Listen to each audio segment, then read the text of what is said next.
Assalamualaikum warahmatullahi wabarakatuh. Perkenalkan, nama saya Siti Masita. Saya salah satu taruni Politeknik Kelautan dan Perikanan Sorong, program studi Teknik Budidaya Perikanan. Di dalam video kali ini, saya dan rekan-rekan saya akan menjelaskan bagaimana teknik pembesaran ikan kerapu sunu Plectochromis moloculatus di keramba jaring apung. Latar belakang. Ikan kerapu sunu merupakan salah satu komoditas perikanan air laut yang sangat diminati bagi pembudidaya skala besar maupun skala rumah tangga. Ikan kerapu sunu memiliki keunggulan dibandingkan dengan ikan kerapu jenis lainnya. Salah satunya yaitu pertumbuhannya cepat, memiliki nilai jual yang tinggi, dan mudah dalam penerapan teknologi, serta memiliki rasa daging yang gurih dan lezat.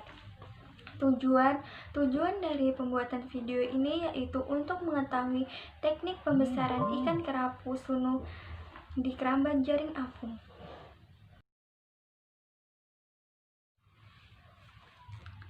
Ciri-ciri ikan kerapu sunu yang pertama yaitu kepala, badan, dan bagian tengah dari sirip berwarna abu-abu kehijauan, coklat merah atau jingga kemerahan, dan bintik-bintik biru yang berwarna gelap di pinggirnya. Kedua, ikan kerapu sunu memiliki sirip dorsal, sirip anal, sirip pektoral, sirip garis literal, dan sirip kaudal. Ketiga, kerapu sunu tergolong karnivora dan cenderung menangkap atau memangsa yang aktif bergerak di dalam air kolam. Ikan kerapu juga bersifat kanibal. Dan yang keempat yaitu ikan kerapu sunu termasuk hemaprodit protogini, artinya awal masa hidupnya secara seksual berstatus betina, kemudian berubah menjadi jantan setelah mencapai ukuran tertentu. Selanjutnya, habitat dan penyebaran ikan kerapu sunu. Ikan kerapu sunu hidupnya di perairan karang antara 3-300 meter di bawah permukaan air laut. Kerapu sunu tersebar di bagian barat Pasifik, dari selatan Jepang sampai Australia. Sebelah barat Kepulauan Caroline dan Fiji, juga ditemukan di Vietnam, Filipina, Papua Nugini, dan Indonesia. Di Indonesia sendiri, penyebarannya di daerah perairan Karimun Jawa, Kepulauan Seribu, Lampung, Kepulauan Riau, dan hampir di seluruh perairan karang di Indonesia. Habitat favorit larva kerapu sunu adalah perairan pantai dekat muara sungai. Pada malam hari, larva kerapu banyak muncul di permukaan sungai. Begitupun sebaliknya, pada siang hari larva kerapu biasanya tidak muncul ke permukaan air. Karena ikan kerapu memiliki sifat organisme nokturnal, artinya aktif pada malam hari, dan sebaliknya, pada siang hari lebih banyak bersembunyi di liang-liang karang dan perairan karang. Ikan kerapu merupakan ikan dasar umumnya ditemukan di daerah terumbu karang, namun ada juga yang ditemukan di daerah muara atau daerah yang berbatu karang. Kerapu muda biasanya banyak ditemukan di daerah pantai, di daerah padang lamun, sedangkan yang lebih dewasa akan menghuni perairan yang lebih dalam di daerah yang berbatu karang. Kedalaman favorit ikan kerapu sunu antara 7-9 meter. Selanjutnya kita akan membahas tentang teknik pembesaran ikan kerapu sunu di keramba jaring apung. Yang pertama yaitu pemilihan lokasi. Pemilihan lokasi sangat penting bagi budidaya ataupun pembesaran ikan. Adapun pemilihan lokasi pada pembesaran ikan kerapu sunu di keramba jaring apung sebagai berikut. Yang pertama adalah perairan yang terlindungi dari angin dan gelombang besar. Yang kedua, kedalaman perairan kurang lebih 15 meter sesuai dengan budidaya sistem KJA. Yang ketiga, dasar perairan yang berkarang dan berpasir.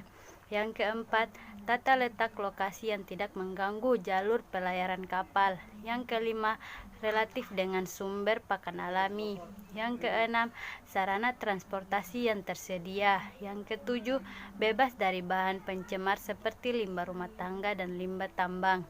Yang kedelapan, kecepatan arus 0,15 sampai 0,40 meter per detik. Kecerahan 6, salinitas 32%, DO 7,3, pH 8,21. Selanjutnya adalah tata letak atau layout KJA. Kerangka jaring apung menggunakan kayu atau balok yang memiliki umur ekonomis selama 3 tahun. Pelampung yang berfungsi sebagai pengembang jaring apung, kantong atau jaring yang digunakan sebagai wadah pemeliharaan ikan, pemberat jaring yang digunakan sebagai pemberat setiap sudut jaring, tali jaring yang digunakan untuk menahan KJA untuk tidak berpindah tempat. Selanjutnya yang kita bahas yaitu persiapan wadah pemeliharaan.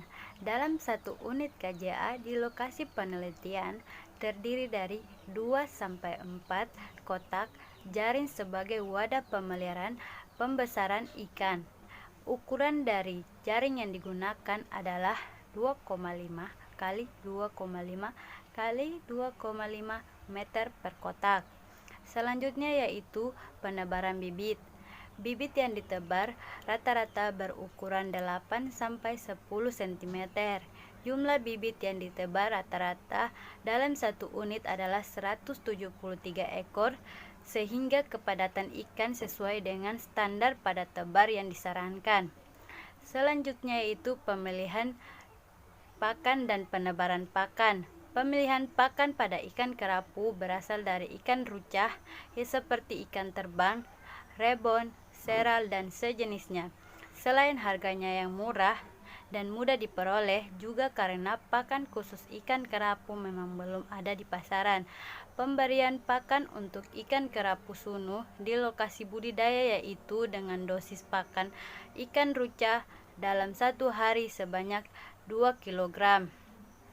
Harga pakan rata-rata mencapai 10.000 sampai 15.000 per kilo atau didapatkan dengan mencari sendiri. Oke, selanjutnya adalah pengendalian hama dan penyakit di lokasi budidaya. Biasanya hama yang sering menyerang di lokasi budidaya adalah ikan besar, burung, dan ikan buntal. Dan cara pengendaliannya adalah dengan melakukan pengontrolan secara rutin, termasuk malam juga. Dan penyakit yang sering mengganggu organisme adalah penyakit bintik-bintik putih kecil. Dan untuk penanganannya adalah biasanya menggunakan air tawar untuk mengobati setiap organisme yang terkena dengan cara merendam ikan ke dalam baskom atau ember dengan waktu kurang lebih 3-5 menit. Selanjutnya adalah penyortiran. Tujuan dari penyortiran ini adalah untuk mengetahui pertumbuhan pada ikan, menentukan dosis pakan, dan memisahkan ikan yang ukuran sama ke dalam wadah yang lain. Tujuannya adalah agar tidak terjadinya sifat kanibalisme atau mangsa-memangsa. Selanjutnya adalah panen dan penanganan pasca panen. Waktu-waktu panen dilakukan sekali dalam setahun, antara bulan Desember sampai Februari. Ukuran masa panen berukuran 0,6 sampai 1 kilo dan merupakan ukuran yang mempunyai nilai jual yang tinggi. Sebaiknya panen dilakukan pada pagi atau sore hari. Tujuannya adalah untuk mengurangi stres pada ikan yang dipanen. Selanjutnya adalah teknik pemanenan. Teknik pemanenan ada 2 teknik, yaitu teknik panen total dan panen sebagian atau seleksi tergantung permintaan pasar. Pemanenan ikan dapat dilakukan dengan cara mengangkat jaring pemeliharaan dengan tongkat kayu. Tongkat kayu diangkat sehingga jaring terbagi menjadi 2 bagian, sehingga dapat memudahkan pengambilan ikan dari jaring. Ini adalah pasca panen. Penanganan pasca panen dapat dilakukan dengan 2 cara, yaitu pengangkutan terbuka dan pengangkutan tertutup. Pengangkutan terbuka digunakan untuk jarak angkut dekat atau bisa dengan jalan darat yang waktu angkutnya maksimal hanya 7 jam. Wadah angkutnya berupa drum plastik atau fiberglass yang sudah diisi air sebanyak 1/2 atau 2/3 bagian wadah sesuai jumlah ikan. Suhu laut diusahakan tetap konstan selama perjalanan, yaitu 19-20 derajat Celcius. Dan jangan lupa dikasih aerasi. Sekian penjelasan singkat dari saya dan rekan-rekan saya. Semoga bisa bermanfaat untuk kita semua. Wassalamualaikum warahmatullahi wabarakatuh.